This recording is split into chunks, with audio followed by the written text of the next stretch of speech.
What's up guys, nandito naman tayo, Kabungot Vlog. Ito yung Rango Rossi na ginamit ko sa pagbiyahe galing sa Tugigaraw to Pangasinan. Ito yung ginamit namin, Rango Rossi 125. Kalidad siya barat kahit napakalayo ng biyahe namin. 400 kilometers yung biyahe, wala siyang aberya. Pero pagkagaling doon sa Tugigaraw, mga kabungot, condition ko na yung ginamit kong sprocket sa kanya, sa engine 14, sa likod naman 45. Tapos yung sa makina naman, change oil ko siya bago kami nagbiyahe.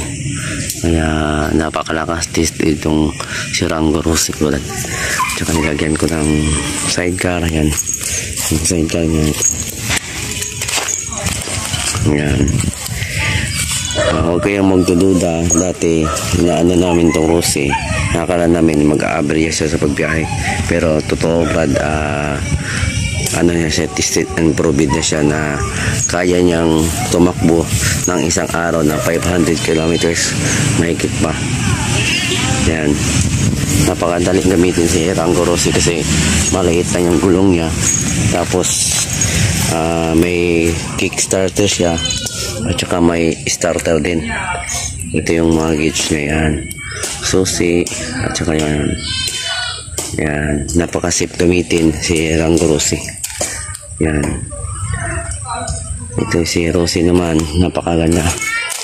Yan, naka-display pa yung niya, harap sa likod. Yan, actually pagod siya dahil napakalayo. Nag-relax kami ngayon dito. Ako din pagod na pagod. 14 to 15 hours kami nagbiyahe kasi hindi pwedeng lakas sa bilisan ko ng takbo dahil mabigat yung dala namin. Kaya dandahan lang kami. Ipipicture out ko yung mga photos para makita nyo guys na napaka dami namin karga, pero tested and proved po si Rossi Rango. What's up guys, like and subscribe po sa channel ko, Kabungot Vlog. Maraming salamat po sa mga pagsuporta sa papanonood. Maraming salamat po. Haya.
Ang wonder is desire, flashlight, iwag spot.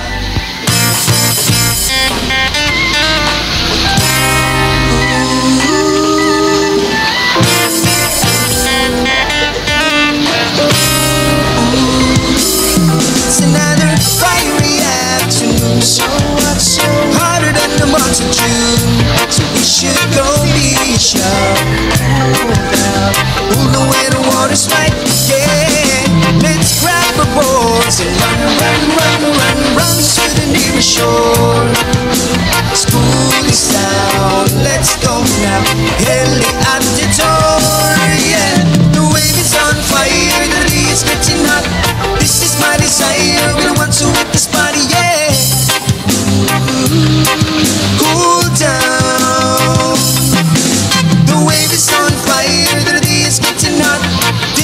design